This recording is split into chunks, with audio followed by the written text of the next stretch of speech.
Black Friday is just next week, so if you're just thinking about this now, you're a little bit late, but we're going to talk a little bit about what you can still accomplish in the next 7 days. So some background on me, I'm currently Director of Business Development at a company called Shogun. Shogun is a drag and drop page builder for e-commerce stores. Prior to that, I was Director of Product at a company called Pixel Union. You may know them from their Shopify themes, Shopify apps. They're an agency as well. I led all of their work on apps and themes. And before that, I was at Shopify for about 6 years, where I led the App Store team. So the management of the App Store, as well as all of our efforts working with third-party developers. So I find most speakers have a bit of a bias, so that's mine. I love Shopify apps. I think they can solve a lot of merchant problems. So like I mentioned today, talking a little bit about Black Friday. It's the most important time of the year for e-commerce merchants, and it's in 7 days. Let's take a quick look at some Black Friday stats. I think we all know kind of how important a time of year it is, but I think numbers really help. This is a chart that Salesforce put together. If we look at kind of the left-hand side there, we see kind of a slow, gradual build up to like 2 big peaks on Black Friday and Cyber Monday, with the weekend doing pretty well in there as well.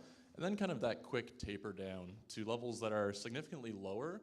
But I think what's important to note is that they're still higher than the build-up. So what Black Friday, Cyber Monday is really the kickoff to the holiday shopping season. What that means is that although you're really late planning for Black Friday, if you're just thinking about it now, what you implement for Black Friday really carries you through the rest of the year. And it really is just kind of a make or break time for merchants. So the elephant in the room talking to small businesses is your Amazons, your Best Buys. It's kind of hard to ignore. 55% of Black Friday sales last year went to Amazon. 45% of Thanksgiving Day sales, 50% of all US e-commerce by the end of the year. Looking at the top 10, we kind of have a bit of a long tail, but that top 10 adds up to about 2/3 of the US e-commerce market. So when you cut away 2/3, what you're left with is about $75 billion. So still a lot. We see that kind of long tail trend continue, and that leaves a lot of money on the table for small businesses to capture. So how does an SMB compete? I don't want to be all doom and gloom. I think like that 2/3 number is pretty scary, but there are ways that you can compete. I want to talk a little bit about what it takes to compete as an SMB. SMB meaning small business. So there's this company called Spoke. I was looking for pants. Spoke is a Shopify merchant. They're based out of London. They make really nice pants. I found their site. I'm immediately drawn in by kind of the look and feel. The pants look good. I'm not even sure how, you can't really see anything there, can you? That's bad lighting, but that's okay. They're really nice pants, I promise.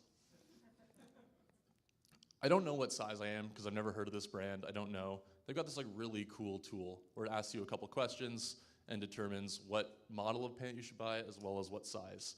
It's pretty fun. I bought the pants, they fit, and I had fun at the same time, told all my friends.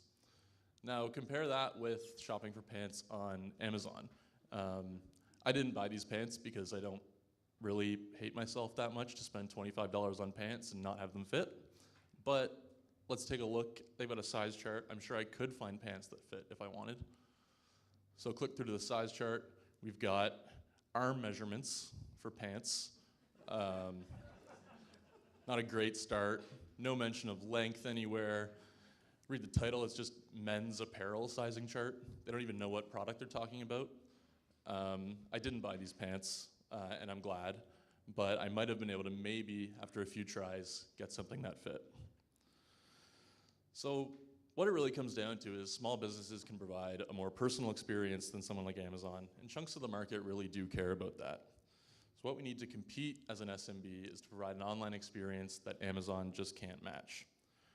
I'm not a branding expert, so I'm going to focus on what you can do to improve the actual experience of your online store in time for Black Friday.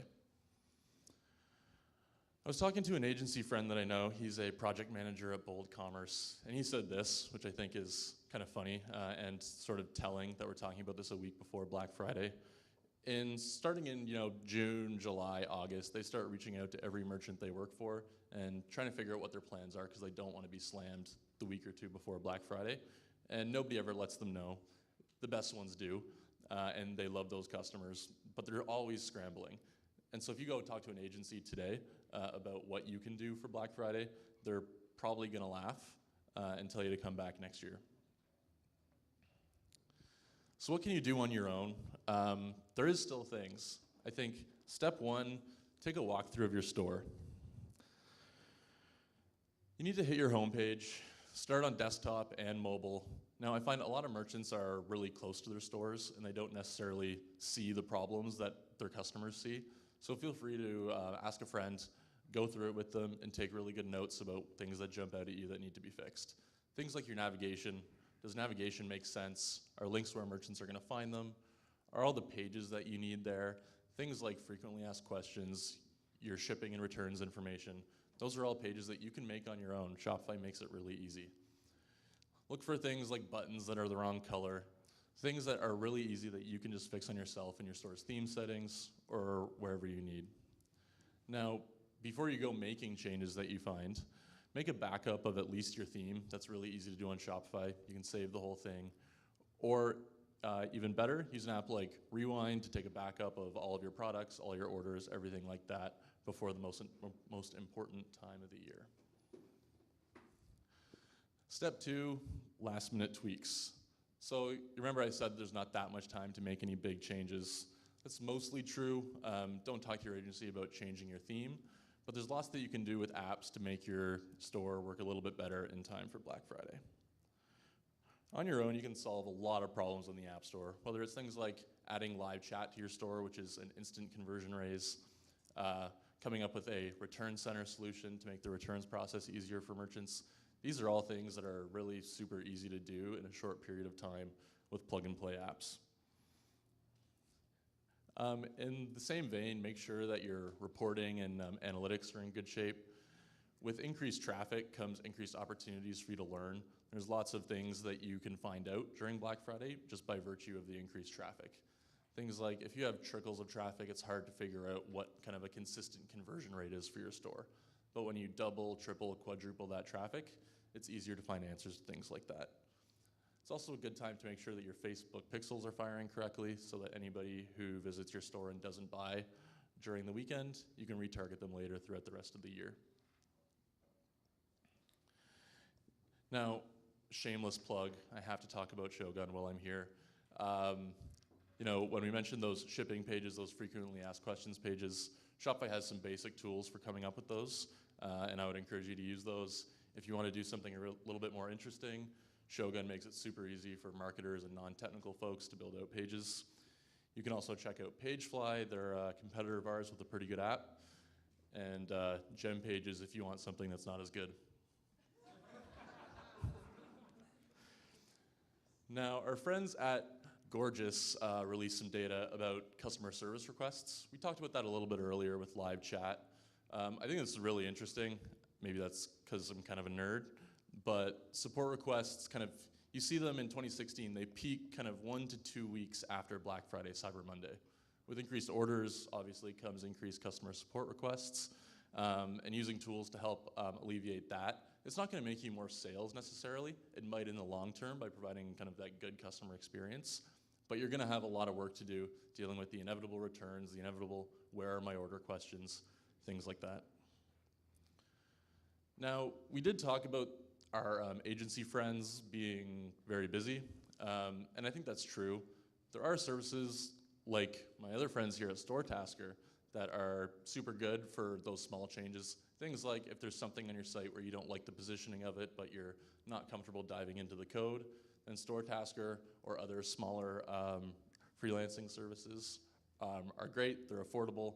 You can pay about 65 bucks an hour, and most jobs like that are kind of significantly less than an hour.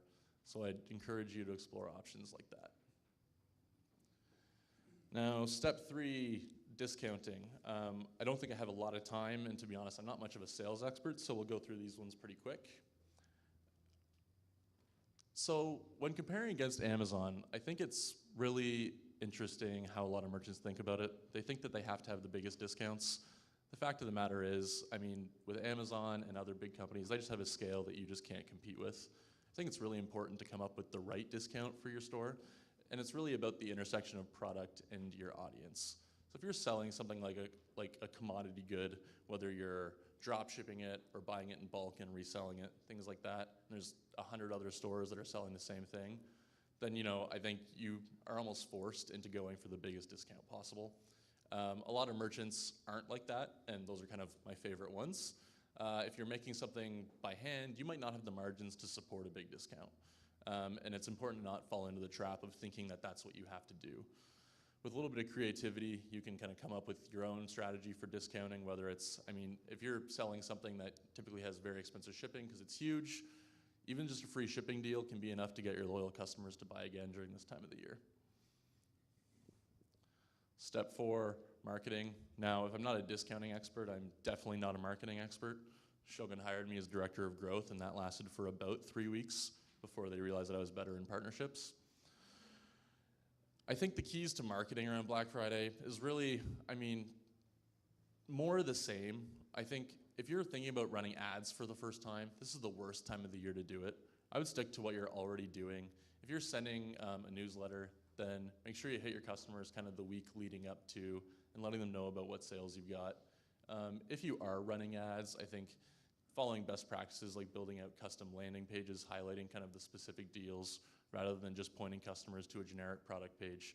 You should build out a page, make sure it has multiple opportunities for conversion, and you'll be much better off.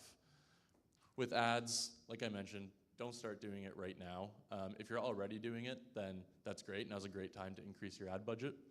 But you don't really have the time or the money right now to experiment to figure out what ad sets are going to work, what audiences are going to work. Ads are a long game, and we just don't have time a week away. So you've gone through, you made some changes. Step 5, very similar to step 1. In fact, I even reused the slide. Just go through, look at all the changes you made. This is kind of your last shot. I would do this kind of midweek before Black Friday and make sure that your store is looking good. Now, we started off talking about Black Friday and how important it is to kick off the holiday season. I hope this was a little bit helpful. Kind of tried to cover a lot, very high level. But if you have any questions, happy to talk after. Thanks.